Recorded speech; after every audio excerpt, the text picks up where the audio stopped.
देश के सबसे पसंदीदा बहस के शो देश की बहस में दीपक चौरसिया का नमस्कार। आज मैं गंभीर हूँ और गंभीर इसलिए कि ना तो आपको इंट्रोडक्शन बता रहा हूँ, ना ये बता रहा हूँ कि देश की बहस की विशेषता क्या है।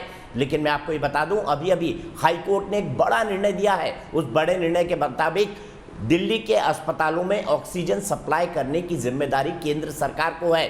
अभी तक ये रस्साकशी चल रही थी कि अगर दिल्ली के हॉस्पिटल्स में ऑक्सीजन कम है तो इसके लिए जिम्मेदार कौन है। राज्य सरकारें कह रही थी कि कोटा केंद्र के पास होता है, इसलिए केंद्र सरकारों को ही जिम्मेदार ठहराया जाना चाहिए। इसको लेकर बाकायदा दिल्ली हाई कोर्ट पहुंची थी।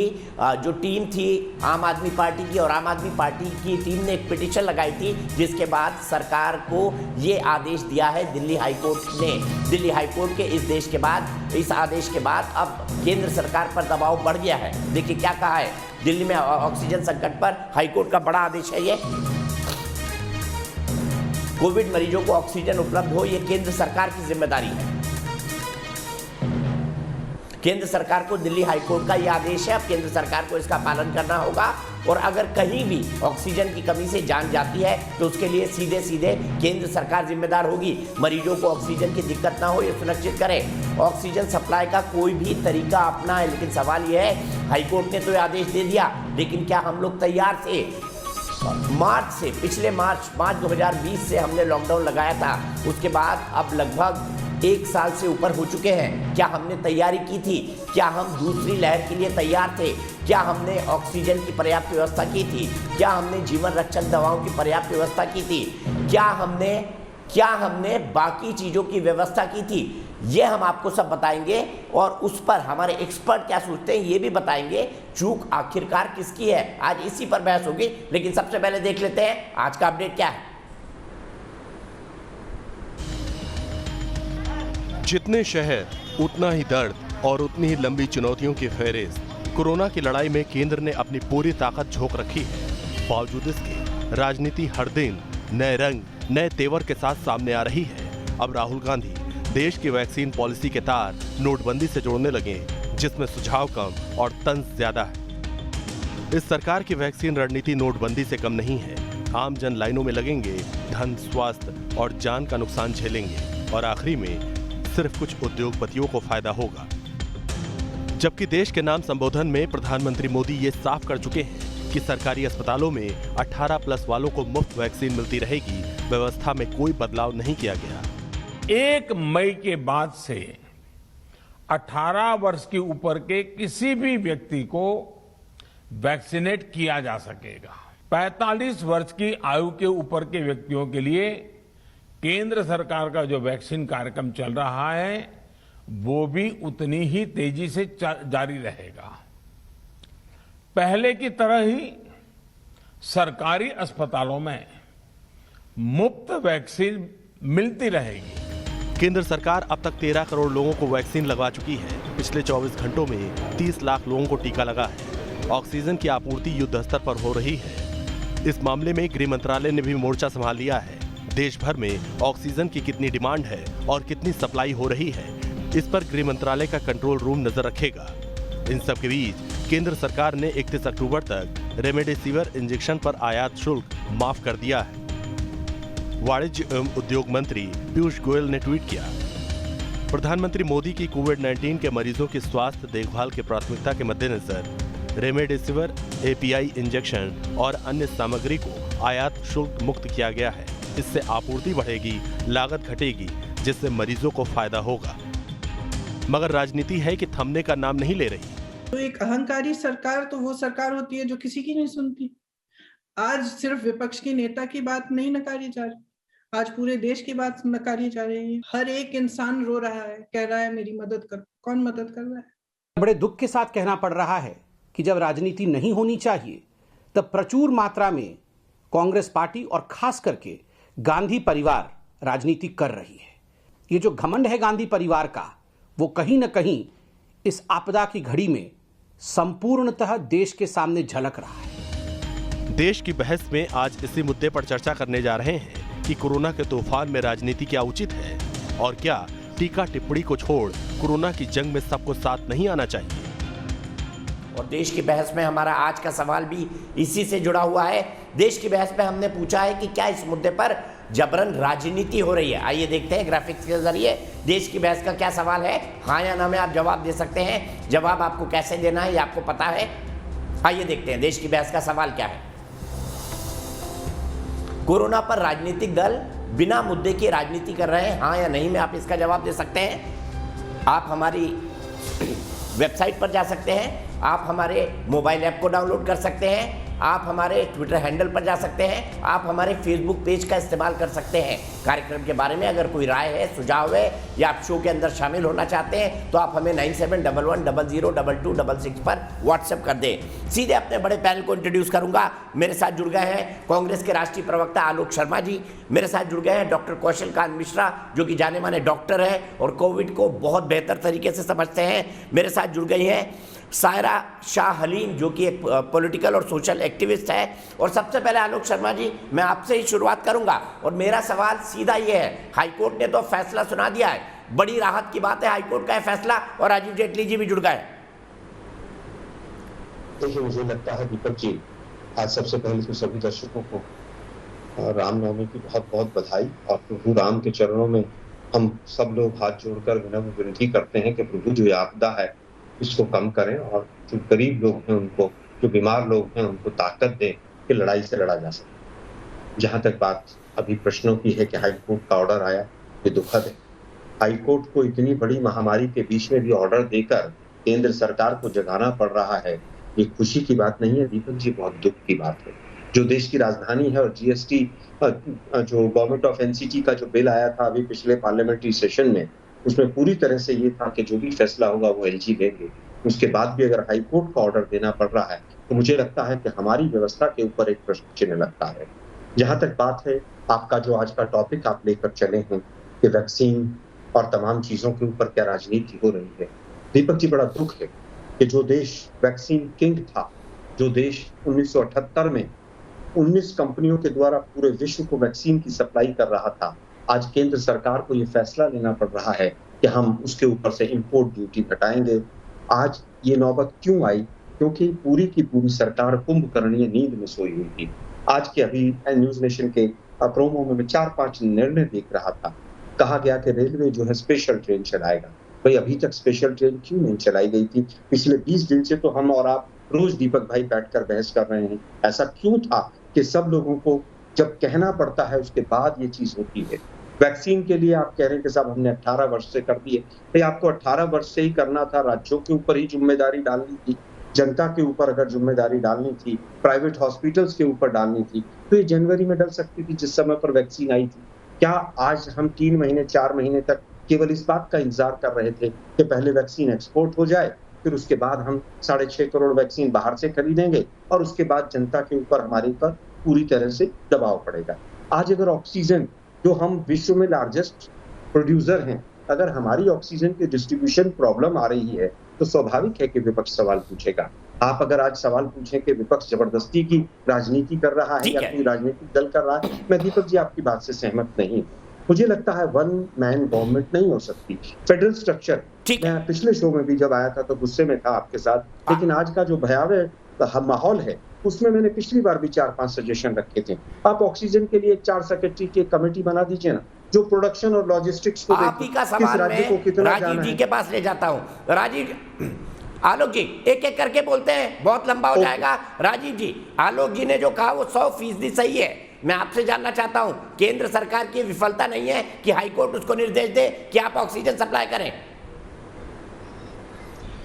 देखिए, मैं सुबह से सुन रहा हूं विपक्ष विपक्ष विपक्ष विपक्ष को। आज से 20 दिन पहले तक आपने भी डिबेट पे सुना होगा और हमने भी सुना था।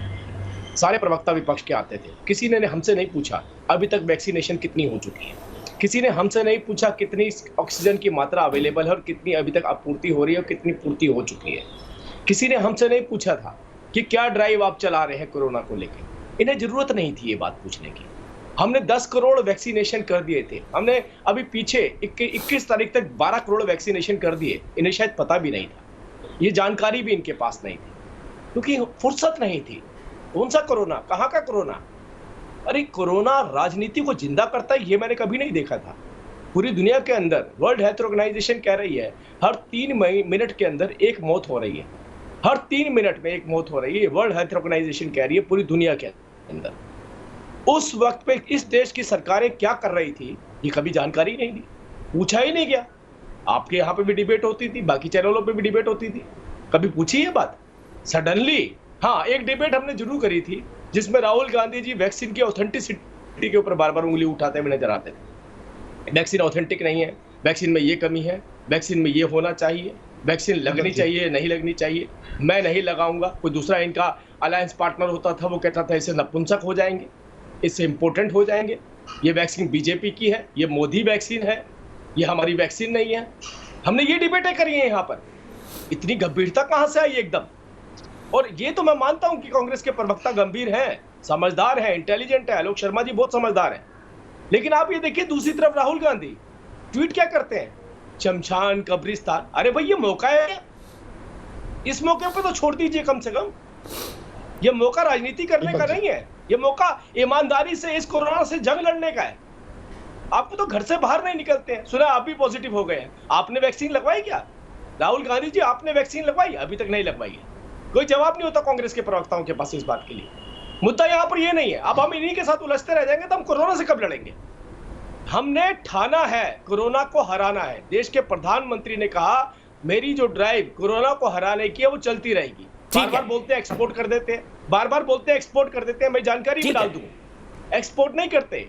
जो हमारा अलायंस है, पूरी दुनिया का अलायंस है, जो पूरी दुनिया के अंदर बच्चों को 50% वैक्सीनेशन करता है, उसमें पूरी दुनिया अपना कंट्रीब्यूट करती है, उसमें हम भी अपना कंट्रीब्यूट करते हैं, क्योंकि हमें भी विदेशों से सहायता चाहिए होती है। हम एक्सपोर्ट नहीं करते हैं, पूरी दुनिया के बच्चों का वैक्सीनेशन करवाना है। उस ड्राइव में कुछ वैक्सीनेशन कंपनियां अपना माल बाहर बेचती थी। आलोक जी, दीपक जी, छोटा सा उत्तर देता हूं।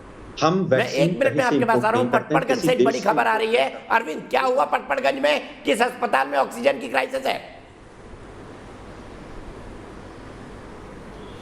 देखिए दीपक जी, अभी हाईकोर्ट में एक बहुत क्रूशियल हियरिंग चल रही है। दरअसल पटपड़गंज के जो हॉस्पिटल है, मैक्स हॉस्पिटल है, उसने हाईकोर्ट का रुख किया है। उन्होंने कहा है कि पटपड़गंज शालीमार, पटपड़गंज जो मैक्स हॉस्पिटल है और इसके अलावा जो मैक्स शालीमार बाग है, जहां पर तकरीबन 600 कोविड पेशेंट हैं, उनके लिए महज 2 घंटे की ऑक्सीजन बची है और ऑक्सीजन की तुरंत सप्लाई सुनिश्चित किया जाए। दिल्ली हाईकोर्ट अभी आदेश पढ़ रही है और दिल्ली हाईकोर्ट ने अपने आदेश में ये कहा है कि केंद्र सरकार को ये सुनिश्चित करना होगा, चाहे कोई भी कदम उठाए, कि जो लोग गंभीर रूप से कोविड के मरीज हैं उनको ऑक्सीजन की सप्लाई सुनिश्चित की जाए। कोर्ट ने यहाँ तक कहा कि आप पेट्रोलियम हो, स्टील हो, किसी भी इंडस्ट्री को जो ऑक्सीजन की सप्लाई कर रहे हैं उसको तुरंत कोविड मरीजों के लिए डाइवर्ट करें, क्योंकि मरीजों की जिंदगी से कोई समझौता नहीं हो सकता। अभी 1 मिनट पहले कोर्ट को ये सूचित किया गया है, आयोनॉक्स जो कंपनी है जो कि ऑक्सीजन की सप्लाई करती है दिल्ली में, उसकी तरफ से बताया गया है कि 2 घंटे के अंदर तकरीबन 2000 क्यूबिक जो ऑक्सीजन है वो मैक्स हॉस्पिटल पहुंच जाएगी। लेकिन सवाल ये उठाया गया है कि हो सकता है कि रास्ते में उसकी सप्लाई को रोकने की कोशिश की जाए, क्योंकि ये भी शिकायत की गई थी कि हरियाणा और यूपी जैसे कई जो राज्य हैं वहाँ पर कानून व्यवस्था की स्थिति बिगड़ी है, ऑक्सीजन की जो सप्लाई दिल्ली हो रही थी उसको रोकने की कोशिश की गई है। इस पर दिल्ली हाईकोर्ट ने केंद्र सरकार से कहा है कि वो सुनिश्चित करे कि ऑक्सीजन का सेफ पैसेज हो, यानी ऑक्सीजन सीधे तौर पर मैक्स पहुंचे, कहीं रास्ते में उसकी रोकने की कोशिश ना हो। अभी हाईकोर्ट ने कहा है कि हम आधा घंटा और वेट कर लेते हैं, देखते हैं कि ऑक्सीजन कहां तक पहुंचती है और अगर जरूरत पड़ी तो हम इस आदेश को मॉडिफाई आगे करेंगे। यानी केंद्र सरकार पर पूरी जिम्मेदारी है, ये दिल्ली हाईकोर्ट ने साफ किया है और कहा है कि अभी सबसे बड़ी प्राथमिकता कोविड मरीज होनी चाहिए। हालांकि केंद्र सरकार की तरफ से कहा गया था कि 22 अप्रैल से पेट्रोलियम और स्टील जैसी कुछ एक इंडस्ट्री को छोड़कर बाकी जितनी इंडस्ट्री को ऑक्सीजन की सप्लाई हो रही है उसको कोविड मरीजों के लिए डाइवर्ट कर दिया जाएगा। लेकिन आज कोर्ट ने कहा कि आप इन जो इंडस्ट्रीज हैं इनमें भले ही प्रोडक्शन बंद हो जाए, लेकिन इनकी भी सप्लाई को डाइवर्ट कर दीजिए कोविड मरीजों के लिए। किसी भी कीमत पर ऑक्सीजन की सप्लाई मरीजों के लिए जरूरी है जिनकी सांसें उखड़ रही हैं। राजीव जेटली जी, आपका फेस लॉस नहीं है, हाईकोर्ट को आपको निर्देश देना पड़ा, वो भी जीवन रक्षक ऑक्सीजन की सप्लाई का, और हाईकोर्ट को बहुत खुश दिखाई नहीं दे रहा ये डिसीजन देते हुए। बिल्कुल, मैं दीपक जी आज इधर उधर घुमा फिरा के अपनी बात को काटना नहीं चाहूँगा, सीधा सीधा बोलना चाहता हूँ कि हाँ, जितनी ऑक्सीजन की अवेलेबिलिटी थी और जितनी अभी तक प्रदेशों से हमें जो फीडबैक मिला था, जो केंद्र की टीम प्रदेशों में गई थी, उन्होंने फीडबैक लिया था हर प्रदेश से जाके कितनी वैक्सीनेशन हुई, कितनी ऑक्सीजन की ज़रूरत है, कितनी उनकी शॉर्टफॉल है, कितनी और रेमडेसिविर जो इंजेक्शन है उसकी डिमांड है और कितनी उनकी ज़रूरत पूरी करनी है। तो उस पूरी डिटेल को जब निकाला गया, उस डिटेल के हिसाब से ऑक्सीजन की कमी नहीं थी। लेकिन सडनली जो महामारी, जो पेंडेमिक आए, हम नहीं कहते हैं, पूरे देश के साइंटिस्ट और पूरे देश के डॉक्टर्स बता रहे हैं कि उम्मीद नहीं की गई थी। लेकिन एक बात मैंने भी आज देखी, आईसीएमआर की एक स्टेटमेंट आई है, जिस स्टेटमेंट के अंदर आईसीएमआर ने कहा है कि जो पहला फेज कोविड का आया था, उसके अंदर जो रेशियो रहा था संक्रमण का, वही रेशियो सेकेंड फेज के अंदर भी है। फर्क केवल इतना आया है कि जरूरत ज़्यादा बढ़ गई है, क्योंकि वो क्रोनिक हो गया, वो प्रॉब्लम ज़्यादा बढ़ गई है। आज कल आपने देखा देश के प्रधानमंत्री ने सभी पीएसयू, चाहे वो प्राइवेट सेक्टर हो, चाहे वो सेल हो, चाहे कितने भी सेक्टर हो जो ऑक्सीजन को यूज करते हैं, आज भी चाहे जिंदल ट्यूब की बात करें, सब लोगों ने अपनी अपनी ऑक्सीजन अस्पतालों को देने के लिए अपनी तैयारी कर ली और देनी शुरू भी कर दी है। ये उम्मीद नहीं की गई थी। इसको हम कैसे भी ले सकते हैं कि आपने पहले प्रिपरेशन क्यों नहीं करी। इतनी ऑक्सीजन कल्पना भी नहीं करी थी कभी हमने, इस दुनिया के अंदर ऑक्सीजन की शॉर्टेज भी कभी किसी मरीज को पड़ सकती है। लेकिन ये दिन आया है, हमने देखा है। लेकिन इस चुनौती से हम लड़ेंगे और लड़ रहे हैं और हम इसकी पूर्ति भी करेंगे। आज हाईकोर्ट का निर्देश आता या ना, लेकिन ये ठान लिया था कि चाहे किसी भी कंपनी के पास ऑक्सीजन की अवेलेबिलिटी है, वो अस्पतालों तक मरीजों को जरूर पहुंचनी चाहिए। बहुत इंपॉर्टेंट कुछ फैक्ट्स हैं मेरे पास। लेकिन आलोक शर्मा जी, गैर जवाबदार तो आप भी हैं। राहुल गांधी कोविड पॉजिटिव हैं, लेकिन फिर भी वो ट्वीट लिख रहे हैं। सुन लीजिए मेरा सवाल, फिर भी वो ट्वीट लिख रहे हैं, आम जन लाइन में खड़ा होगा, अव्यवस्था होगी, अंत में उद्योगपतियों का फायदा होगा। वैक्सीन से किस उद्योगपति का कैसे फायदा होगा, ये बता दीजिए आलोक जी जरा मुझे, और पॉइंटेड जवाब दीजिएगा। वैक्सीन से किस उद्योगपति का कैसे फायदा होगा? दीपक जी, ये तो पूरी तरह से क्लियर हो गया है। कल ही मोदी जी ने आकर पूरा ब्रह्म ज्ञान दिया और वैक्सीन जो निर्माता हैं, जो उत्पादक हैं, उन्होंने आपदा में अवसर ढूंढ लिया। आज ही उन्होंने रेट लिस्ट जारी कर दी, अपनी 600 रुपए की कर दी है उन्होंने। प्राइवेट आदमी खरीद ले, प्राइवेट हॉस्पिटल 600 रुपए में मिलेगी। क्या ये अवसर नहीं है, आपदा में लिया गया है? क्या ये सच नहीं है?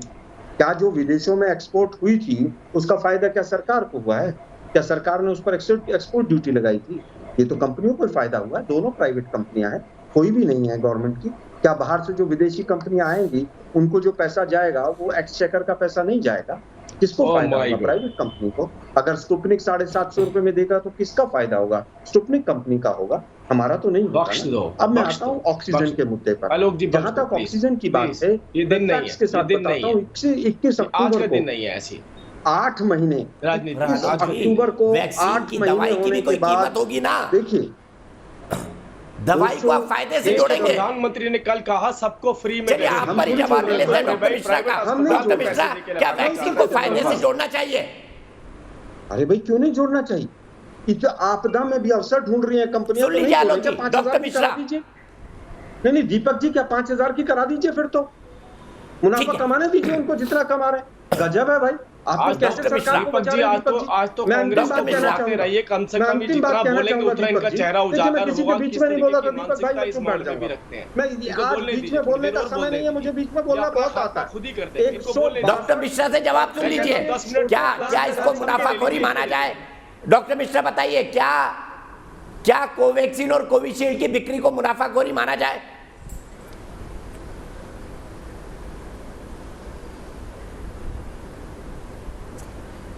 दीपक जी, जब प्राइवेट प्लेयर्स की बात आती है तो मैं अपने देश का हाल बता देता हूं कि देश का इंफ्रास्ट्रक्चर सिर्फ 15% सरकारी हाथ में है और 85% प्राइवेट के हाथ में है, और ये हमेशा से रहा है।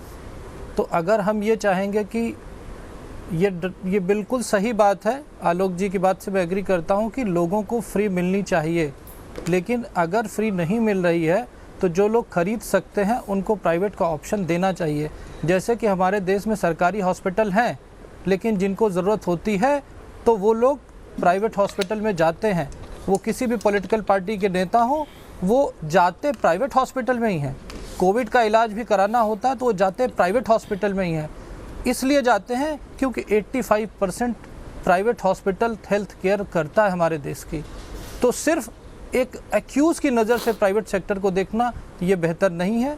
मेरा ये मानना है कि दोनों ऑप्शन होने चाहिए। गरीब के लिए फ्री वैक्सीन सरकारी अस्पताल में मिलनी चाहिए, लेकिन जो कोई जिसको लगता है कि वो अफोर्ड कर सकता है उसको खरीद कर भी वैक्सीन दी जानी चाहिए। लेकिन प्राइसेस का जो कंट्रोल है वो एग्जूबरेंट नहीं होना चाहिए। ये नहीं होना चाहिए कि कोवैक्सीन हमारी 200 रुपये की मिल रही है तो अदर वैक्सीन 5000 की मिले। ये नहीं होना चाहिए। प्राइसेस कंट्रोल में होने चाहिए, लेकिन हमारे देश की जनता के पास दोनों ऑप्शन होने चाहिए। नहीं तो जितने भी पॉलिटिकल पार्टीज के लीडर हैं वो आज से इसी कोविड महामारी में इस बात का प्रण करें कि उनके डिपार्टमेंट या उनके पार्टी में कोई भी अगर कोविड से बीमार होगा तो प्राइवेट हॉस्पिटल नहीं जाएगा, वो केवल सरकारी हॉस्पिटल जाएगा।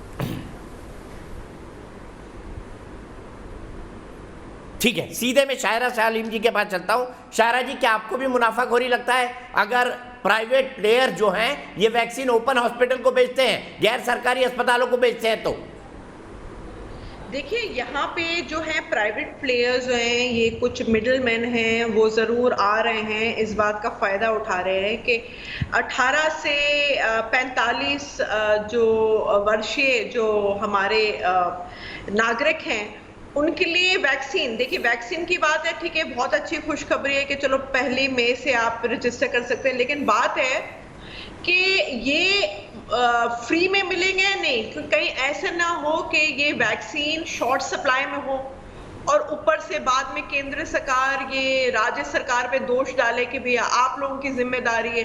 तो ये यहाँ पे ये चर्चा ये हो रही है कि ठीक है, आपने ऐलान तो कर लिया, लेकिन इसका जिम्मा कौन लेगा? जिम्मेदारी भी लेना है कि हर क्षेत्र में, हर राज्य में वैक्सीन एम्पल सप्लाई में हो। लेकिन आप देख रहे हैं हम लोगों का जो पूरा जो स्वास्थ्य जो हेल्थ जो इंफ्रास्ट्रक्चर है वो क्रम्बल हो रहा है।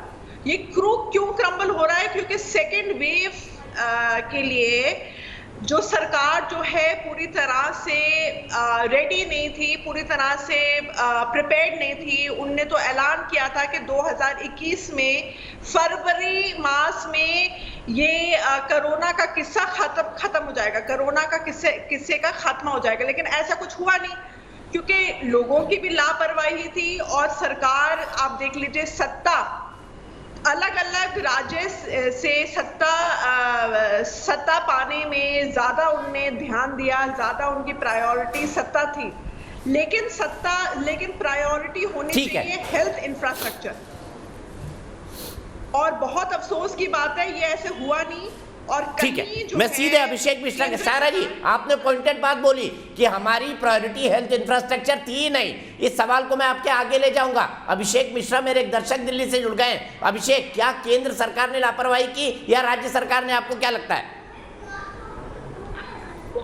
मैं बताना चाहूंगा, यहाँ पे लापरवाही तो नहीं है, लापरवाही मेरे तमाम पब्लिक का है सर। ये जो इस पेंडेमिक सिचुएशन है ना, ये हम आम पब्लिक, चाहे वो पॉलिटिकल हो, चाहे वो बीजेपी से बिलोंग करते हो, चाहे वो कांग्रेस से बिलोंग करते हो, इस पेंडेमिक सिचुएशन में हम सारे लोग को एक होकर के, इकट्ठा होकर के जो पीड़ित लोग हैं उनको मोटिवेट कर करके, सपोर्ट कर करके आगे बढ़ाने का। सर यहाँ पे मैं देख रहा हूँ हमारे माननीय राहुल गांधी जी हैं जो बीजेपी पे धावा बोल रहे हैं, अपोजिशन पे उंगली उठा रहे। सर ये हमारे पास वक्त नहीं है, हमारे पास वक्त है पहले अपने देश को बचाओ, फिर तो हमारी पार्टी बचेगी ही, फिर तो हमारा सरकार बनेगा ही बनेगा। लेकिन जो ये ट्विटर के माध्यम से राहुल गांधी जी और प्रियंका गांधी जी कर रहे हैं ना, वो सारी पब्लिक देख रही है। ये जो सिचुएशन है ना सर, वो सेंट्रल गवर्नमेंट हो चाहे फिर स्टेट गवर्नमेंट, हम सारे आम पब्लिक को भी एक दूसरे को कॉपरेट करके ना आगे बढ़ाने का सिचुएशन है। सारे जो हम लोग जूझ रहे हैं इस सारे महामारी से, पहले हम लोग को एक दूसरे को कॉपरेट करके, सपोर्ट करके आगे निकलने का है, ना कि हमारे अपोजिशन को, चाहे वो सोनिया गांधी जी हो या राहुल गांधी जी हो जो कि मोदी सरकार पे ढाबा बोल रहे हैं, चाहे वो मोदी सरकार हो, हम सारे लोग को एक दूसरे को अभी एकजुट होना है। क्योंकि ये जो महामारी है ना, किसी को कि अकेले की बस की बात नहीं, चाहे वो हमारे माननीय प्रधानमंत्री। ठीक है अनुराग, मैं सीधे आपके सवाल को लेकर आलोक शर्मा के पास चलता हूँ। आलोक जी, उनका साफ कहना है कि राजनीति कर रहे हैं प्रियंका राहुल। देखिए, मुझे लगता है कि अगर ऑक्सीजन की डिमांड करना, जनता के लिए रेमडेसिविर वैक्सीन की डिमांड करना, अगर राजनीति है तो हम जरूर कर रहे हैं और आगे भी करते रहेंगे। लेकिन दुर्भाग्य ये है कि अभिषेक मिश्रा जी शायद ये भूल गए कि देश के प्रधानमंत्री, जिनको 300 से भी ज्यादा सीटें लोगों ने जिताकर दी, वो दीदी ओ दीदी दीदी ओ दीदी करते घूम रहे हैं। राजनीति कौन कर रहा है देश की जनता जानती है। क्या ऑक्सीजन की सप्लाई डिजास्टर मैनेजमेंट एक्ट में कोई राज्य कर सकता है या राहुल गांधी कर सकते हैं? नहीं कर सकते हैं। क्या labour migrant policy Rahul Gandhi बना सकते हैं? नहीं बना सकते हैं। जो एक्सपोर्ट किया गया वैक्सीन क्या वो राहुल गांधी ने कर दिया? नहीं किया। अमेरिका से जो वैक्सीन का रॉ मटेरियल जनवरी से आना बंद हो गया, क्या वो राहुल गांधी जी की वजह से बंद हो गया? क्या एक्सपोर्ट इंपोर्ट की जो पॉलिसी टाइमली बननी चाहिए थी, जो आज इंपोर्ट ड्यूटी घटाई है, क्या वो राहुल गांधी जी की वजह से घटी है? क्या जो वैक्सीन प्रोडक्शन का एडवांस पैसा सरकारों को देना था, क्या वो विपक्ष देगा? क्या सेंट्रल कोई कमांड अथॉरिटी ऐसी बनाई कि जो ऑक्सीजन की कम से कम एडवांस पैसे दे के कंपनियों को और ये फिक्स कर सके कि कौन कौन सी डेट को कब कब ऑक्सीजन आएगी? मुझे लगता है अगर कोई राजनीति कर रहा है तो देश के प्रधानमंत्री और गृह मंत्री कर रहे हैं। कल भी याद होगा दीपक जी, एक टीवी चैनल, राष्ट्रीय टीवी चैनल आपके पड़ोस में ही है, उनके एक महिला पत्रकार को गृह मंत्री जिस तरह का अहंकार भरा इंटरव्यू देते हुए आए हैं, वो दुर्भाग्यपूर्ण था। उन महिला पत्रकार ने प्रश्न पूछा कि आप यहाँ घूम रहे हैं तो देश क्या करेगा? उन्होंने कहा नहीं 4 घंटे हम तो काम कर लेते हैं, सब कुछ काम ठीक चल रहा है। देश के प्रधानमंत्री जब कहते हैं सब कुछ चंगा सी, तो मुझे लगता है राजनीति कौन कर रहा है ये देखना चाहिए। घूमे फकीरा मस्ती में, चिता जले हर हर बस्ती में, जब थू हो गई है तब जाकर आपने 19 मिनट का भाषण दिया। कल के भाषण में क्या था? केवल राजनीति। बाल बच्चे ये कर लें, WRTO वाले वो कर लें, छोटे ये कर लें, सरकार क्या करेगी? केंद्र सरकार, उसका कहीं जिक्र नहीं था। अरे भाई मैं कह रहा हूँ राजीव जी से जवाब ले लेते हैं। राजीव जी, क्या प्रधानमंत्री और गृह मंत्री राजनीति कर रहे हैं? आरोप लगाए उन्होंने एक के बाद एक कई सारे मुद्दों पर। आलोक जी रुक जाइए, आप रुक जाइए, लंबा बोल दिया आपने। जो फीडबैक केंद्र की टीम ने राज्यों से लिया था दीपक जी, मैं अधूरी रह गई थी वो, तो अगर मैंने बोली होती तो शायद आगे की बात ना। कौन सी केंद्र की टीम राज्यों में गई है? झूठ बोल रहे हैं राजीव जी।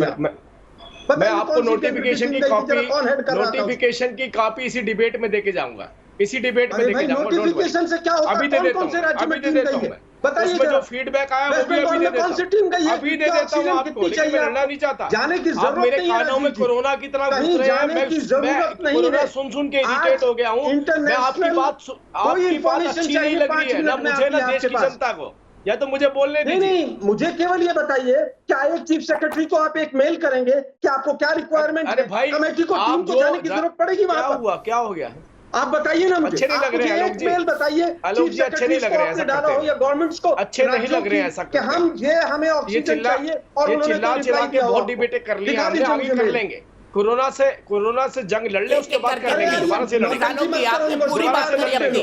अभी नहीं, आज इमोशनल कार्ड मत पे लो। आज मैं आपको मौका देता हूं, जो राज्यों को लिखा हो गृह मंत्रालय में, चिल्लाइए कि आपको क्या रिक्वायरमेंट है मुझे बताइए। ईमेल दिखाइए अभी आप। मैं बैठा हूं चुपचाप। दीपक जी दिखाइए। मैं दीपक जी व्हाट्सएप कर रहा हूं, इनको भेज देना। उसके बाद इसी डिबेट में हाथ जोड़ के माफी मांगेंगे, इसी डिबेट में हाथ जोड़ के माफी मांगेंगे। मैं सरकारी लेटर भेज रहा हूं। अगर राज्यों को ये लिखा है नाक रगड़ के माफी मांगेंगे इसी डिबेट में, आप मुझे मेल नाक रगड़ दिखाइए। के माफी मांगेंगे। इतना चिल्लाने या फिर वही नाक रगड़ और वो सब से बात जा रहे हैं। मुझे बताइए उस कमेटी को कौन हेड कर रहा था? नाम बताइए, मैं माफी मांगूंगा। और नहीं मांगेगा तो चुप करके बैठिए। आप उस कमेटी में कितने मेंबर थे और उसको हेड कौन कर रहा था? मैं भी माफी मांगूंगा। हाँ, अब मैं आपको ये बताना चाहता हूँ। नाम बताइए। मैं आपको ये कमेटी का नाम बताइए। बताना चाहता हूँ उसी, देखिए ये देख चिल्लाने लग पड़े। नहीं, कौन कमेटी को हेड कर रहा था? मैंने केवल राज्य का नाम लिया और चिल्लाने लग पड़े। माफी मांगूंगा। राज्य सुनते हैं, मालूम था फंसने वाले हैं। इन्हें मालूम था कि हमारी कमजोरियां हैं, इन्हें मालूम था हमने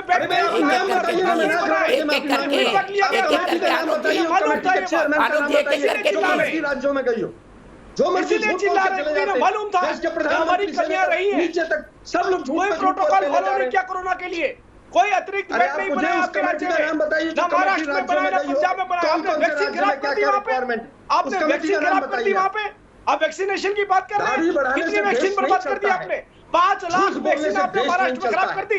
पता ही नहीं था आपको कोरोना भी आएगा, नहीं चलता है। पता ही नहीं आपको कोरोना क्या चीज होता है। आप उस कमेटी का नाम बता के जाइएगा। टीवी डिबेट में बैठ के डिबेट कर रहे हैं, समय खत्म हो गया। आप दोनों रुक जाइए, आप दोनों झगड़ते रहिए। नाम बता के जाइएगा। मैं सीधे डॉक्टर मिश्रा के पास चलता हूं। डॉक्टर मिश्रा, क्या पूरी जिम्मेदारी केंद्र सरकार की है, राज्यों की कुछ नहीं? सीधे डॉक्टर मिश्रा, दोनों को ऑडियो डाउन। सुन नहीं रहे दोनों को ऑडियो डाउन। डॉक्टर मिश्रा,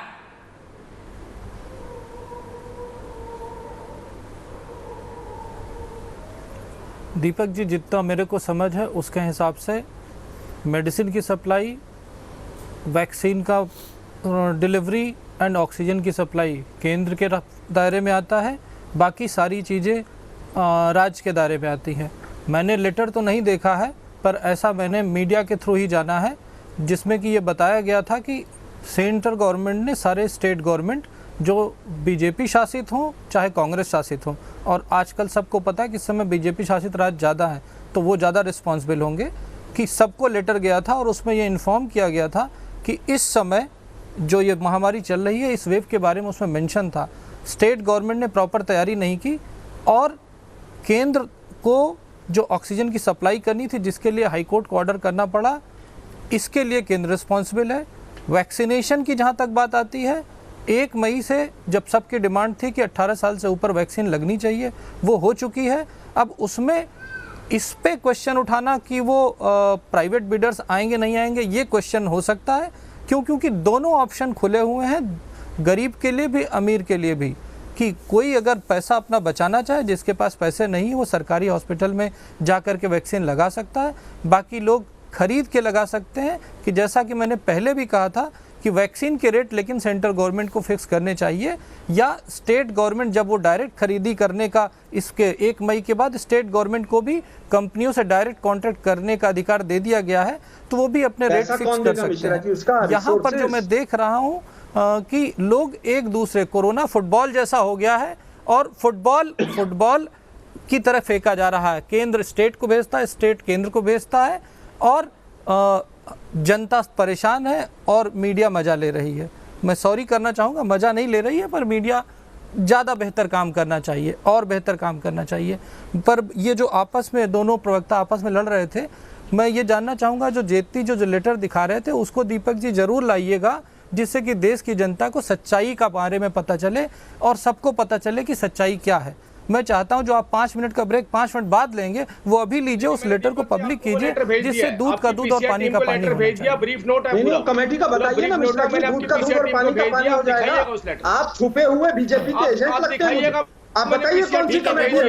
मैं बोलता हूं उनको लेटर निकाले, मैं बोलता हूं उनको लेटर निकाले। भाई gas coordination team Rajiv Jaitley ji ने आपको लेटर भेजा है, उसका ग्राफ लगा के बताइए वो क्या लेटर है, उसका ग्राफिक बताइए। आलोक जी अब रुक जाइए, अनुराग भदौरिया के पास जाना। अनुराग भदौरिया जी, अब आप बताइए, आप तो ना वैक्सीन के लिए राजी थे, ना इलाज के लिए राजी थे, और बीजेपी की वैक्सीन बता रहे थे वैक्सीन को। अब क्या वैक्सीन लगेगी 1 तारीख से 18 साल से ऊपर वाले लोगों को आपके राज्य में?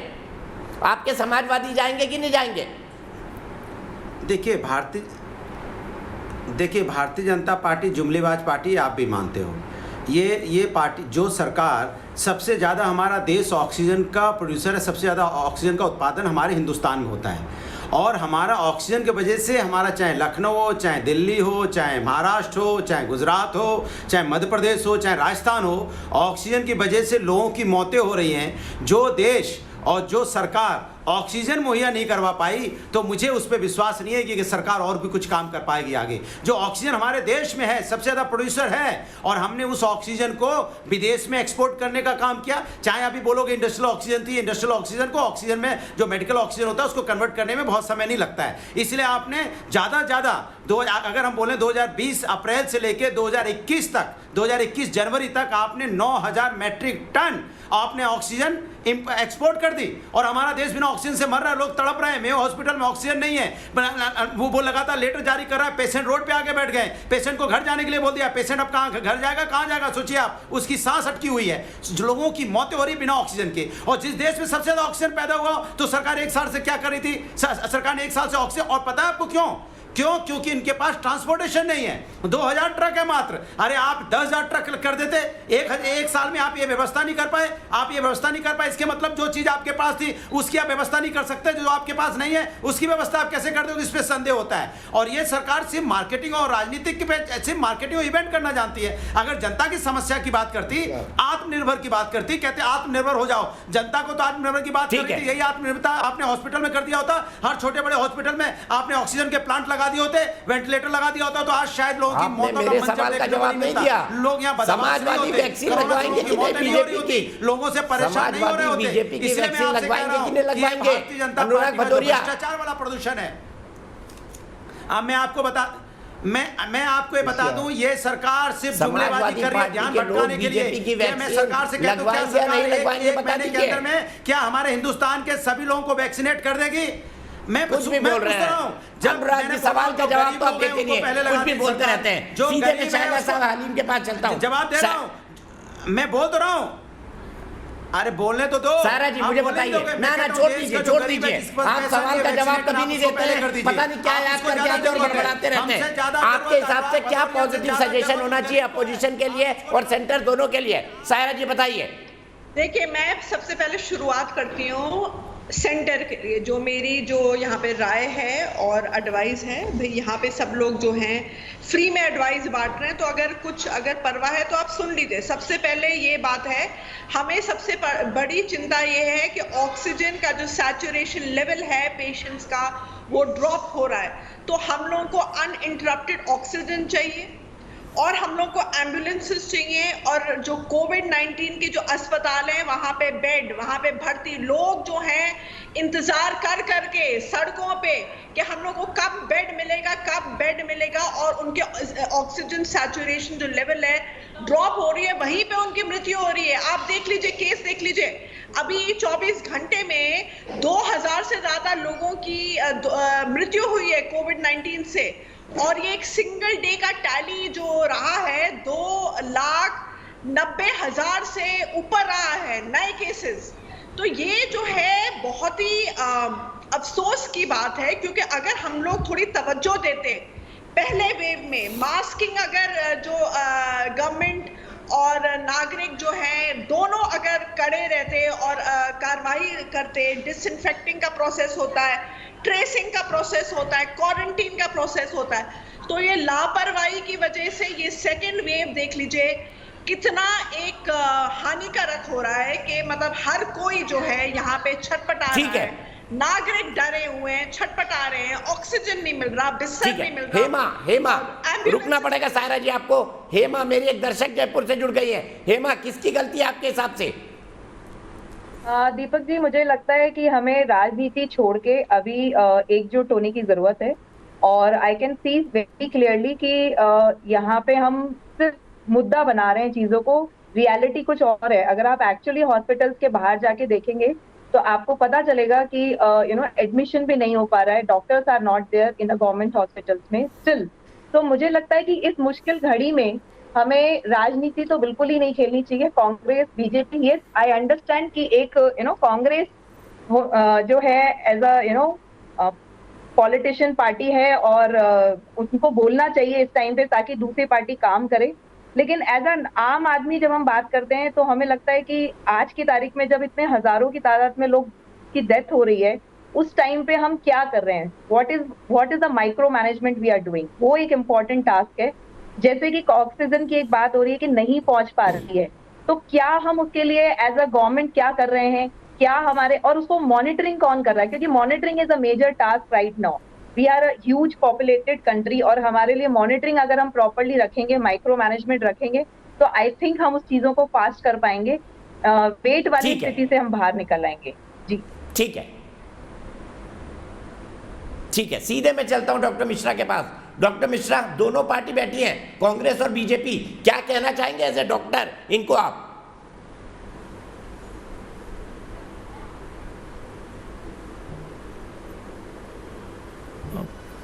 दीपक जी, आलोक जी ने मेरे को पर्सनली कुछ बोला। आलोक जी, मैं दोनों की गलतियां बताई थी, और जो भी मैंने स्टेटमेंट दिया था वो होम मिनिस्टर ने अपना इंटरव्यू दिया था, उस पर उन्होंने बोला था कि सारे स्टेट गवर्नमेंट को 3 महीने पहले ये भेज दिया गया था लेटर, इस समय यानी कि अप्रैल के महीने में वेव आने वाली है। अगर मुझसे पूछने की बजाय आप लोगों को ये मालूम होना चाहिए था कि मिनिस्ट्री में क्या चल रहा है। और जो जेटली जी वो जो लेटर भेजने वाले हैं, दीपक जी, मैं चाहता हूँ उसको, मैं नहीं जानता उस लेटर में क्या लिखा हुआ, मुझे ये भी नहीं पता कि जेटली जी सही बोल रहे हैं गलत बोल रहे हैं, लेकिन अगर जेटली जी कुछ दिखाना चाहते हैं पब्लिक प्लेटफॉर्म पे तो दिखाना चाहिए। और दीपक जी, मेरी एडवाइस ये होगी कि मुझे लगता है हर हॉस्पिटल में ऑक्सीजन कम है, दिल्ली का अगर ये हाल है तो स्टेट गवर्नमेंट का हाल तो और बुरा होगा।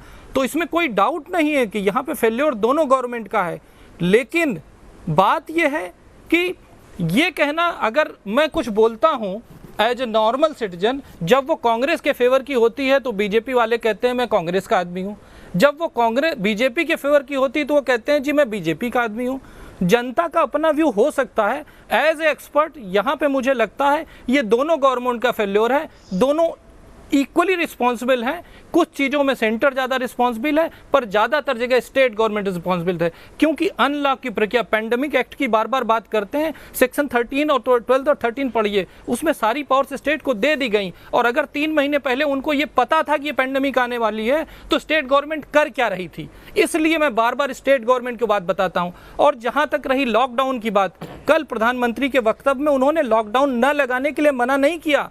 उन्होंने कहा कि लोकल लेवल पे, स्टेट लेवल पे जहां पर भी क्राइसिस ज़्यादा हो रही है, रिसोर्स का मिसमैनेजमेंट हो रहा है, यानी कि डिमांड ज़्यादा है, पेशेंट को ऑक्सीजन नहीं मिल रही है, सप्लाई एडिक्वेट नहीं हो रही, मेडिसिन कम है, तो वहां पे स्टेट गवर्नमेंट अपने लोकल लेवल पे स्टेप लेकर के लॉकडाउन या उससे मिलता जुलता चरण इस पर कदम बढ़ाने के लिए इंडिपेंडेंट है। तो दोनों की अपनी फिक्स वैल्यू है। बात यह कि हम यहाँ पे बैठ करके एक दूसरे के ऊपर छीटाकसी कर रहे हैं। मैं चाहता हूँ कि वो लेटर आए, मुझे नहीं मालूम उस लेटर में क्या लिखा है, जिसकी बात जेटली जितने शान से कर रहे थे वो पब्लिक में आना चाहिए और दिखना चाहिए, जिससे कि पब्लिक को सही बात तो पता चले। मैं चाहूंगा कि वो लेटर आए पब्लिक में। केंद्र ने क्या क्या प्रश्न पूछे और क्या क्या जवाब मिले, मैं ये बताना चाहता हूँ। वो नोट मैंने भेज दिए। ठीक है, मैं सीधे अपने गेस्ट कोऑर्डिनेशन को बोलता हूं, वो नोट निकाल के बताया। राधिका खेरा जी, राज्यों की जिम्मेदारी से आप क्यों बचना चाहते हैं, सिर्फ केंद्र पर ही हमला क्यों? ये डॉक्टर मिश्रा का कहना है। दीपक जी, सबसे पहली बात, भारत पिछले साल के मुकाबले आज जो स्थिति में है, जो 6 अप्रैल को स्थिति हो गई थी, वो पिछले साल से कई ज्यादा भयानक है। पिछले साल से हम कुछ भी नहीं सीखे, और वो कहावत है ना कि इतिहास अपने आप को दोहराता है, और वही हमने दोबारा होते देखा। पिछले साल जब देश में कोरोना पैर पसार रहा था, लोग बार बार बोल रहे थे, ऑपोजिशन बार बार बोल रही थी, राहुल गांधी जी बोल रहे थे, तब भी सरकार के मंत्री ट्रोल मंत्री बने हुए थे। और सरकार क्या कर रही थी? सरकार नमस्ते ट्रम्प कर रही थी, और सरकार मध्य प्रदेश में कांग्रेस की सरकार को गिराने का काम कर रही थी। एक साल बाद कहानी फिर वहीं आके खड़ी हो जाती है, जब सरकार को चुनाव लड़ रही है, देश की जनता कोरोना से लड़ रही है, ऑपोजिशन बार बार फिर बोल रही है कि सरकार जागिए, लेकिन मोदी जी हो, प्रधानमंत्री जी हो या हमारे गृह मंत्री हो, वो सिर्फ भाजपा के चुनाव प्रचार मंत्री बन के रह गए। और मैं ये बात क्यों कह रही हूँ, ये बहुत जरूरी है, ये इसीलिए कह रही हूँ क्योंकि हम पिछले साल से आज तक कुछ नहीं सीखे हैं। हमने बड़ी बड़ी बातें बोल दी, ताली बजाइए, थाली बजाइए, दिए जलाइए, हमारे third line health care workers के लिए बोलिए, लेकिन आखिर में नतीजा क्या हुआ कि 1 साल बाद भी हमारे पास इक्विपमेंट नहीं है, ऑक्सीजन की कमी है, वेंटिलेटर की कमी है, उनके पास पीपीई किट नहीं है, और सबसे जरूरी बात, उनके लिए जो हेल्थ केयर इंश्योरेंस थी वो लैप्स कर गई है। 1 साल बाद स्थिति बद से बदतर हो गई है। इसलिए हम फिर दोहराऊंगी कि हम कल से आज कुछ नहीं सीखे, कुछ नहीं प्रिपेयर करे। पूरे विश्व में देखने को मिला था किस तरीके से ये सेकेंड वेव दोबारा आई है, लेकिन फिर भी हमारी सरकार सोती रही। अभी भी उनके लिए क्या जरूरी है, दिन में मोदी जी जाके प्रचार करेंगे, शाम को आके ठीक है ज्ञान देंगे। जवाब ले लेते हैं राजीव जी से। ठीक है राजीव जी, क्या कोई तैयारी नहीं की केंद्र सरकार ने?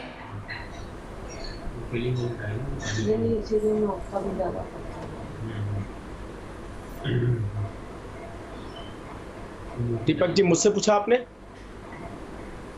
राजीव जी, मेरा सवाल आपसे है, क्या कोई तैयारी नहीं की केंद्र सरकार ने पिछले 1 साल में कोविड से निपटने की? वैसे ये एक आसान तरीका होता है, अगर एक प्रवक्ता फंस रहा हो तो दूसरा आके बैठ जाए, फिर दोबारा से उसको स्टोरी सुनाओ और दोबारा से बताओ हमने क्या किया, और दोबारा से उसको वही, मैं दोबारा जो पहले बात बोल चुका हूँ, दोबारा पूरी बात मुझे रिपीट करनी पड़ेगी। मैंने आपसे कहा कि हम जब 10 करोड़ वैक्सीनेशन कर रहे थे, तब ये शायद कहीं घूम रहे थे, तब ये कोई और चर्चा कर रहे थे, तब ये पुडुचेरी में थे, तब ये तमिलनाडु में थे, तब ये केरला में थे, तब ये आसाम में थे, तब इनके पास प्रश्न नहीं था पूछने वाला कि आप क्या कर रहे हैं। जब हम 33 ऑक्सीजन सेंटर बना रहे थे, 162 में से 33, तब इनके पास वक्त नहीं था, तब ये केरला में घूम रहे थे, तब ये चुनाव लड़ रहे थे, तब ये भाषण भी दे रहे थे, जो आज भाषण की बात कर रहे हैं। राहुल गांधी भाषण दे रहे थे, हर जगह पे जाकर दे रहे थे। नहीं पूछा था इन्होंने हमारे से कितने गैस के सिलेंडर आपने बना दिए, कितने प्लांट बना दिए। जब हम पूरी दुनिया के अंदर ये संदेश दे रहे थे, राज्यों को बोल रहे थे कि आप कोविड के लिए मैनेजमेंट बनाइए, माइक्रो मैनेजमेंट करिए, हमें कोविड से लड़ना है, तब वहां से जवाब नहीं आ रहा था। तब जवाब नहीं था, इनके पास वक्त नहीं था। अब वो कोई भी राज्य सरकार क्यों ना हो, वो पंजाब की हो या राजस्थान की हो। अभी थोड़ी देर पहले आपके पैनल के ऊपर राजस्थान से एक महिला बैठी थी जिन्होंने बताया कितने बुरे हालात है, डॉक्टर नहीं है अस्पतालों के अंदर। किसकी सरकार है वहां पे? मैं ब्लेम नहीं करना चाहता इस टाइम कांग्रेस को, किसी भी सरकार को ब्लेम नहीं करना चाहता, क्योंकि कोई भी सरकार इतनी इनएफिशिएंट नहीं हो सकती है जितने इनएफिशिएंट इनके राष्ट्रीय अध्यक्ष है उसे वो परिवार होता है। क्योंकि हर प्रदेश के मुख्यमंत्री ने देश के प्रधानमंत्री की तारीफ करी है कि उन्होंने जो सहयोग हमें दिया है वो बेहतर सहयोग है, जिस तरीके के रिसोर्सेज हमें दी जा रहे हैं वो बेहतर रिसोर्सेज है। अरे भाई अपने मुख्यमंत्रियों की तो कम से कम बेइज्जती मत करिए। राहुल गांधी के चक्कर में आपने अपने मुख्यमंत्रियों को बेचारों को बेइज्जत कर दिया। जवाब दे दो। वो बकायदा प्रधानमंत्री से संवाद करते हुए ये मांग रख रहे थे कि ये जो आपूर्ति की है ये बेहतर, उससे बेहतर होनी चाहिए। वो सुझाव दे रहे थे। वो घर पे लेटे लेटे शमशान और कब्रिस्तान नहीं कर रहे थे जो राहुल गांधी आज कर रहे हैं। वो घर पे लेटे लेटे ये मजाक नहीं कर रहे थे। और आप खुद इंजेक्शन वैक्सीन नहीं लगवा रहे। जवाब ले लेते हैं राधिका से, जवाब ले लेते हैं राधिका। डिबेट में भेजते थे जाओ वैक्सीन के ऊपर उंगली उठाइए। आप ही लोगों को बोलते थे डिबेट पे जाके वैक्सीन पर उंगली उठाइए और आप डिबेट करते थे उसके ऊपर। बताइए, मैंने यही कहा आपसे दोबारा से। अब थोड़ी देर में राधिका जी चली जाएंगी, कोई और आ जाएगा, फिर मुझे दोबारा स्टोरी नहीं जा रहे, कहीं नहीं जा रहे। क्या किया मैं जवाब दे देती हूँ इनका। बहुत अच्छे तरीके से, बहुत अच्छा जोश है आज भाजपा के प्रवक्ता के अंदर, लेकिन काश ये जोश एक साल से दिखा होता और सरकार के अंदर दिखा होता, और प्रधानमंत्री और गृह मंत्री और हेल्थ केयर मंत्री, वो स्वास्थ्य मंत्री हमारे प्रचार मंत्री नहीं बने होते। और मैं बता देती हूँ, और आपको एक बात शायद याद, आप बार बार भूल जाते हैं जेटली साहब, की देश के प्रधानमंत्री नरेंद्र मोदी जी है, गृह मंत्री अमित शाह साहब है, और स्वास्थ्य मंत्री डॉक्टर हर्षवर्धन जी है। राहुल गांधी जी इस देश के प्रधानमंत्री नहीं है। सारे सवाल जो आप हमारे पे दाग रहे हैं और बार बार बोल रहे हैं राहुल गांधी ये कर रहे हैं, राहुल गांधी वो कर रहे हैं, आप ये बताइए मोदी जी क्या कर रहे हैं? क्यों आज हमारा माइग्रेंट लेबर फिर बाहर वहां पे स्टेशंस में है? फिर एक ऐसी स्थिति बन गई है कि पलायन होगा। क्यों हमारे हेल्थ केयर वर्कर्स की जो इंश्योरेंस थी वो सारी लैप्स कर गई। और आप बात कर रहे हैं वैक्सीन की, 6.5 करोड़ वैक्सीन आपने देश को देने की जगह बाहर भेज दिए, और इसके लिए अपने आप की पीठ थपथपाते भारत का राजदूत में जाके यूएन। मैं आपके बीच में नहीं बोली थी दीपक जी, अगर ये बीच में बोलनी पड़ेंगी, इनको चुप करा दीजिए या आप बता दीजिए, हम उसके चले जाते हैं। मैं इनके बीच में नहीं बोली थी, आप इनको चुप करा सकते हैं? बताइए। पुरुष से महिला पे आ गई डिबेट, फिर से दोबारा से रिपीट करना पड़ रहा है। पूरा पैनल ने देखा कि मैंने अभी क्या बात बोली। आपको होश है? आप क्या बकवास मैं कर रहा हूं? महिला बकवास मैं कर रहा हूं, मजाक आप कर रहे हैं दीपक जी? मजाक आप कर रहे हैं। अगर कोविड की स्थिति पे ये मजाक आप कर रहे हैं। पुरुष महिला वैक्सीन क्यों इंपोर्ट करनी पड़ी? मैं एक सिंपल सी बात बोल रही हूँ, क्यों यूएन ने हमारे नाराज ना हो, तब तक मैं गोरखपुर चलता हूँ। एक मिनट, मेरे एक दर्शक अनु प्रसाद जुड़ गए हैं। डॉक्टर अनु प्रसाद, थोड़े से ठंडे हुई। हाँ पूछिए पूछिए। हेलो हेलो, हाँ जी मेरी आवाज आ रही है? हाँ पूछिए। देखिए सबसे पहले सवाल तो मेरा ये है, डॉक्टर अनु प्रसाद जी क्या कहेंगे आज के हालात पर? जी देखिए, सबसे पहले तो मेरा सवाल ये है कि आखिर क्यों ये बार बार भाजपा सरकार, ये कांग्रेस क्या क्वेश्चन कर रही है, सपा सरकार क्या कर रही है, बसपा सरकार क्यों क्वेश्चन कर रही है, इस पे वो जनता को उलझा रही है। हम जनता या आम जनता जानना चाहती है कि एक साल से भाजपा सरकार को जो समय मिला था कि एक साल में उन्होंने हमारे लिए क्या तैयारी की, हमें कोई तैयारी नहीं दिख रही। आज भी आम जनता उसी तरह त्रस्त है। आज भी आम जनता लॉकडाउन की जो स्थिति हमने एक साल से झेली थी, वो धीरे जब मुश्किल से 1-2 महीना हो रहा था कि सारी चीजें फिर से पटरी पे आने को लगी थी, कि हमारा काम धंधा शुरू हो रहा था, अचानक से फिर से कोरोना का जो लहर फिर से वापस आ गया। हम फिर से लॉकडाउन की स्थिति से डर रहे हैं। दूसरा, अगर यही स्थिति थी, अगर सबको पता था कि दूसरी लहर आने वाली है, तो क्यों लगातार चुनाव रैलियां निकल रही हैं? सबसे ज्यादा चुनाव रैलियां तो भाजपा की ही निकली हैं। प्रधानमंत्री जी रैलियां कर रहे हैं, अमित शाह जी रैलियां कर रहे हैं, वो भी बिना मास्क के। आखिर वो गृह मंत्री होके आम जनता को क्या संदेश देना चाह रहे कि कोरोना जैसी कोई बीमारी नहीं है? अगर वो गृह मंत्री होके भी मास्क के बिना वो प्रचार प्रसार कर रहे हैं और लगातार प्रचार प्रसार करते जा रहे हैं। अनु जी, आपके सवाल का जवाब लूंगा इस ब्रेक के बाद। तो देश की बहस में हम बात कर रहे हैं कोरोना पर हो रही राजनीति की। जिस तरफ देखो उस तरफ राजनीति।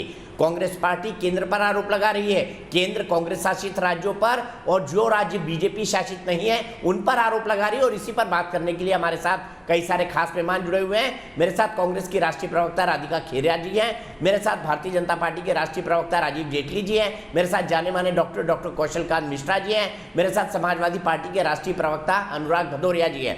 राधिका जी, आप एक सवाल से शुरू करना चाहती थी, लेकिन एक सवाल के साथ मैं भी अपना सवाल जोड़ता हूं कि आज तक एक साल में एक पॉजिटिव ट्वीट बता दीजिए जो राहुल गांधी जी ने किया हो सरकार के लिए। एक पॉजिटिव ट्वीट जिसमें कोई सलाह दी गई हो, ये कहा गया हो कि ऐसा कर लेंगे तो बेहतर होगा, ये कहा गया हो कि इस तरह से स्टेप ली जाएंगी तो बेहतर होगा, एक भी ट्वीट बता दीजिए आज।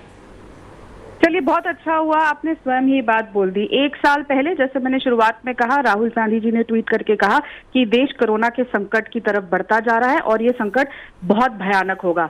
जवाब में क्या हुआ? हमारे केंद्रीय स्वास्थ्य मंत्री अपना काम छोड़ के ट्रोल मंत्री बन गए और मजाक उड़ाना शुरू कर दिया कि ऐसा कुछ नहीं है, कोरोना कोई महामारी नहीं है, कोई इमरजेंसी नहीं है। सबने देखा उसके बाद क्या हुआ।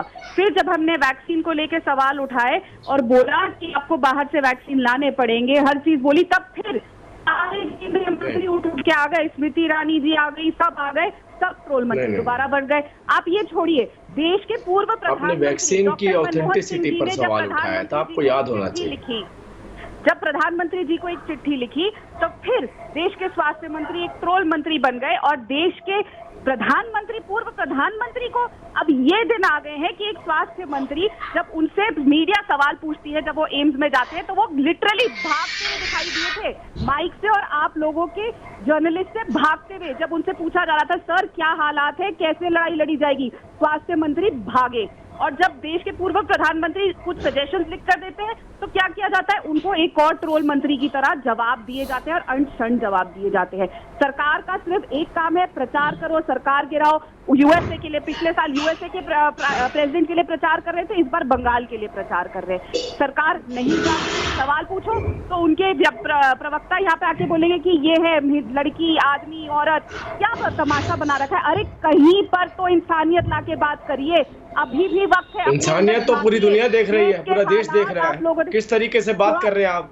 जब से बैठे हैं तब से लड़ाई करने बैठे हैं, एक बार भी आपने नहीं कहा कि हमारी जो कमियां रही हैं हम उसे दूर करेंगे। मुझे मत एक बार भी आपने नहीं कहा जहाँ हमारी राज्य सरकारें फेल हुई हम उसे दुरुस्त करेंगे। मैं तो कहने को तैयार हूँ, अगर हमारी भी राज्य सरकार फेल है तो दोषी है, उसको बेहतर काम करना चाहिए। बदतमीजी क्या होती है, क्या बकवास करिए, बदतमीजी क्या तरीका है? ये राहुल गांधी की जो फौज यहाँ पे टीवी पे बिठा रखी है ना, इससे देश नहीं चलता। देश चलता है आपके मुख्यमंत्री से, जो जनता का एडमिनिस्ट्रेशन संभालते हैं, उन्हें ज्यादा बेहतर पता है कि राहुल गांधी को ज्यादा बेहतर पता है। आपको राहुल गांधी से पूछिए जाकर के, भाई अपने मुख्यमंत्री से पूछिए, अपने मुख्यमंत्री से पूछ के आया करिए जब डिबेट पे बैठते हैं तो। ये राहुल गांधी से पूछ के मत आइए केवल। फिर इनका अहंकार देखे, दिखाइए ये सरकार कितनी असंवेदनशील है, कितनी अहंकारी है। अभी भी हर सवाल राहुल गांधी ने ये नहीं किया। आप तो कब्रिस्तान में उस कंकाल को ढूंढ रहे हैं, राहुल गांधी जिससे उनकी राजनीति मरी थी, उस कंकाल में भी शायद कोई ना कोई जीवन बचाओ राजनीति का। शमशान घाट में उस राख को ढूंढ रहे हैं जिस राख के अंदर आपकी राजनीति जल के खाक हुई थी, आप उसमें भी ढूंढ रहे हैं। ये ट्वीट भी आपने ही किया था, कब किया था? अभी 2 दिन पहले। कब किया था? 2 दिन पहले। राहुल गांधी ने 2 दिन पहले कहा था शमशान और कब्रिस्तान। ये अभी भी नहीं समझ रहे हैं कि देश किस स्थिति से गुजर रहा है। लोग कोरोना से, अरे आप मर रहे हैं और ये यहाँ चिल्ला रहे हैं। मैं इस शो पे नहीं बैठ सकती। आई एम सॉरी, मैं ये शो छोड़ के जा रही हूँ। जब लोग सड़कों पे मर रहे हैं, भाजपा के प्रवक्ता ऐसे चिल्ला रहे हैं, ऐसे नहीं होता है।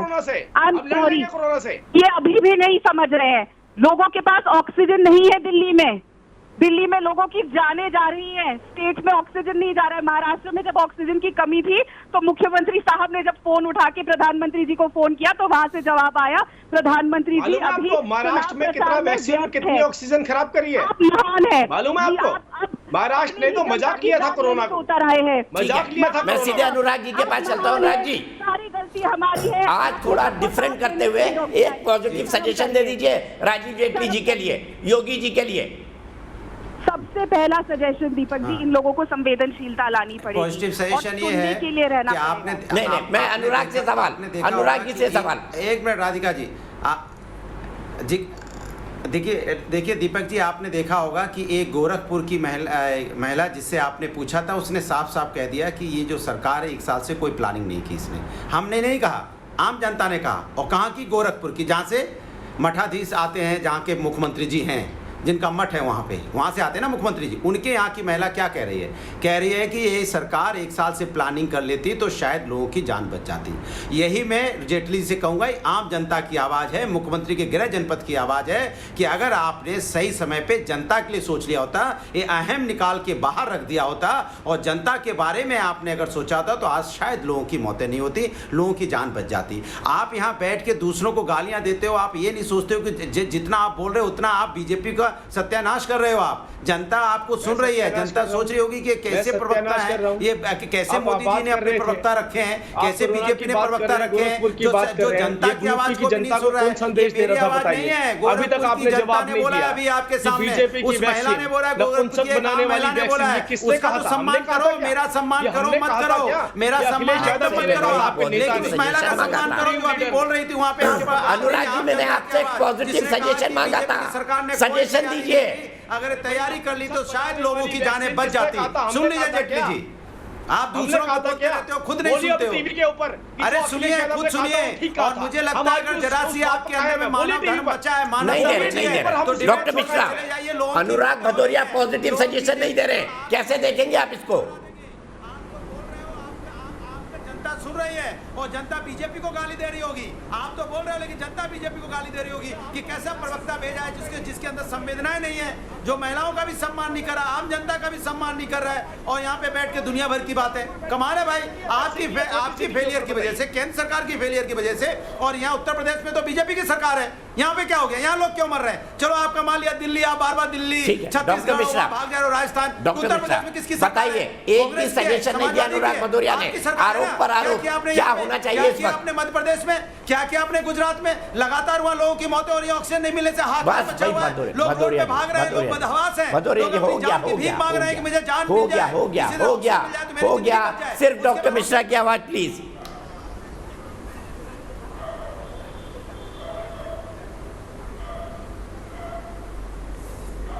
दीपक जी, मुझे लगता है कि सारे स्टेट में ऑक्सीजन पहुँचे, हर मरीज को ऑक्सीजन मिले जिसको भी रिक्वायर्ड है। ये काम सेंटर का है, उसे करना चाहिए। साथ में मेरा अपने साथी डॉक्टरों से अनुरोध है और हेल्थ केयर स्टाफ से अनुरोध है कि ऑक्सीजन चूँकि अभी कम है तो उसका यूज़ जो करे जुडिशियसली किया जाए, लेकिन ऑक्सीजन से पहुंचाना हर मरीज़ तक ये केंद्र सरकार की रिस्पॉन्सिबिलिटी है। दूसरी चीज़, जो दवाएं कम हो रही हैं उन दवाओं का प्रॉपर डिस्ट्रीब्यूशन हो, हॉस्पिटल के अंदर सारी दवाएं पहुंचें। अनफॉर्चुनेटली दिल्ली हो, गुजरात हो, महाराष्ट्र हो, कोई भी स्टेट हो, हर स्टेट में दवाओं की कमी हो रही है। ये दोनों रिस्पॉन्सिबिलिटी केंद्र की है।